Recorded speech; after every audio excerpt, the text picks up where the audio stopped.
Ya, Assalamualaikum warahmatullahi taala. Bertemu lagi kita pada hari ini. Alhamdulillah, hari ini hari yang sangat ceria. Baru lepas hujan, mendamaikan. Okay, hari ini saya nak berkongsi 5 tips. 5 tips bagaimana kita mahu menjadi seorang yang teguh pendirian. Okay.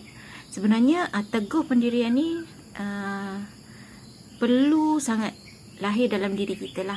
Okay, sebagai orang yang membuat keputusan, sebagai orang yang perlu bertanggungjawab dalam certain situasi di mana keteguhan diri kita tu sebenarnya tidak boleh digugat dengan mana-mana elemen dan perkara yang boleh membawa kita kepada berlakunya serba salah. Okay, serba salah dalam buat keputusan, serba salah dalam orang kata dengan keputusan kita dah cakap A, tiba-tiba B, kita cakap B, tiba-tiba C. Okey, antara 5 tips yang saya nak kongsi adalah yang pertama, kita kena yakin pada diri kita.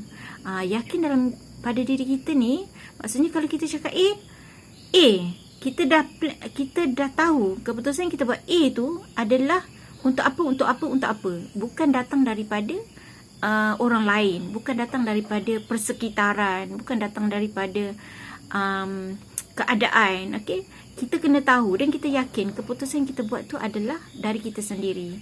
Kita dah tahu apa akibat, bagaimana, kenapa, semua kita dah tahu. Jadi atas apa yang kita buat, dengan keyakinan yang kita ada, kita buat keputusan dengan cara yang terbaik. Okey. Yang kedua pula adalah amati dan pilih setiap saranan yang datang. Okey, bila kita terima dan kita pilih saranan-saranan atau perkara-perkara yang datang pada kita, sebenarnya itu adalah proses kita menapis setiap keputusan, setiap perkara yang datang pada kita, supaya apa yang kita cakap tu, apa yang keluar dari mulut kita selepas itu adalah yang terbaik dan kita boleh harungi dan kita perlu lalui dengan sebaiknya. Pendek kata, orang kata macam risiko. Sama ada risiko itu adalah risiko kecil atau risiko besar. Jaranglah tiada risiko, tapi normally yang akan berlaku adalah sama ada risiko kecil ataupun risiko besar. Jadi kita kena manage. Waktu tu kita kena manage risiko-risiko tersebut dengan apa yang kita sudah pilih. Okey. Jadi kat situ sangat membantu kita dalam membuat sesuatu keputusan, dalam menjalani tanggungjawab kita sehari-harian. Baik, yang ketiga adalah hadapi ketakutan dalam hidup kita. Kita ni kadang-kadang nak buat keputusan ataupun nak buat sesuatu perkara kan. Let's say lah kata kita nak jadi perunding hartanah kan. Tapi kita bekerja, kita nak buat bisnes dan sebagainya. Tak semestinya perunding hartanah. Kita buat bisnes. Kita berbual dengan kawan bisnes. Kita tak buat bisnes, tapi kita nak buat bisnes. Kita berbual dengan kawan bisnes, kita cakap, aku nak buat bisnes, tapi macam tu. Jadi kita tak yakin, kita tak hadapi ketakutan dalam diri sendiri. Kita ada tapi-tapi dan kita mengharapkan orang lain untuk bantu kita. Sebenarnya tak ada masalah untuk berharap dengan orang lain, tapi apa yang berlaku selepas itu kita tak boleh, sebab kita tak boleh meletakkan seseorang bertanggungjawab pada kita. Sebab kehidupan ni, untuk kita lalu setiap kehidupan ni adalah diri kita. Perjalanan kehidupan kita dari hari ke hari, landasan mana, track mana, itu bukan orang lain punya. Itu adalah kita punya. Dan kita sehingga hari ini pun, sehingga umur saya 41 tahun pun, bukan kita harung perkara tu, bukan kita lalu perjalanan hidup kita atas track kita semata-mata betul atas track, tak. Kadang-kadang kita akan tergelincir, kadang-kadang kita akan terpengaruh, kadang-kadang kita dipengaruhi oleh persekitaran. Itulah yang perlu ada dalam kita. Sebab tu pentingnya kita ada pendirian dan pentingnya kita hadapi ketakutan dalam diri sendiri, sebab dia amat mempengaruhi kita dalam membuat keputusan dan dalam menjalani tanggungjawab kita sehari-harian. Kita tak boleh kata takutlah macam ni, kalau pregnant nanti anak ramai, susah nak buat kerja. No, that's not a reason untuk kita terus tetapkan pendirian kita. Kalau you nak ada anak, proceed berbanding dengan orang yang tak ada anak. Tapi dia nak anak kan. Allah takdirkan macam tu. Kita nak jawab apa nanti? Sedangkan kita mampu.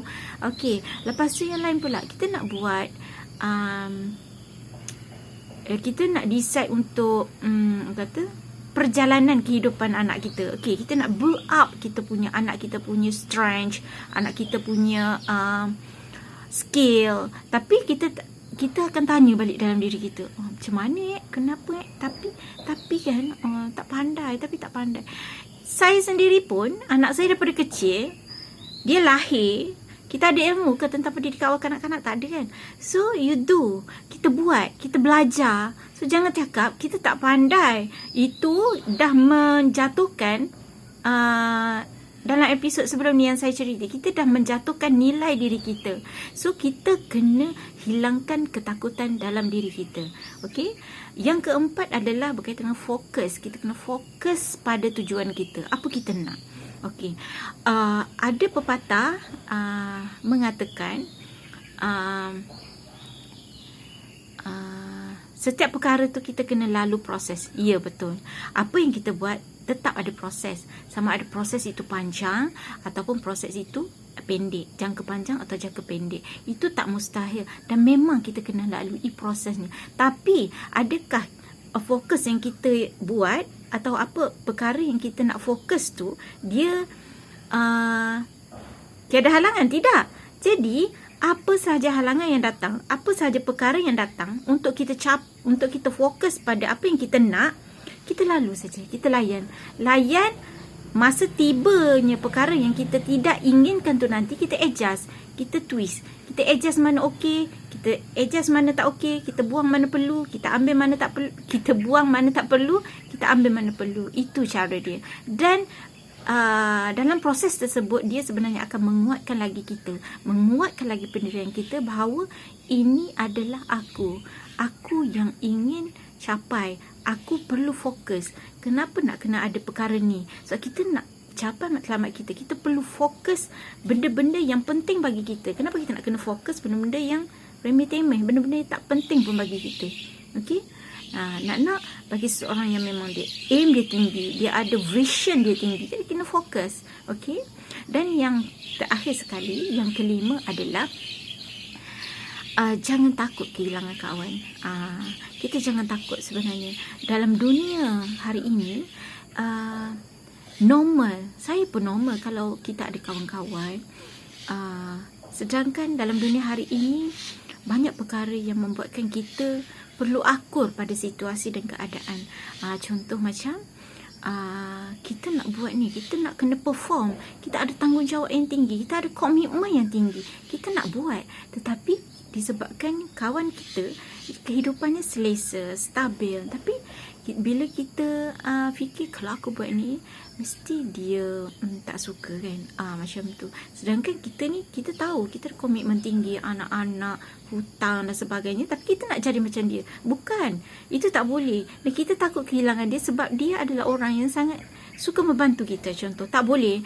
Once you decide, bila kita dah cakap kita nak buat sesuatu, kita tidak perlu takut jika kita kehilangan kawan.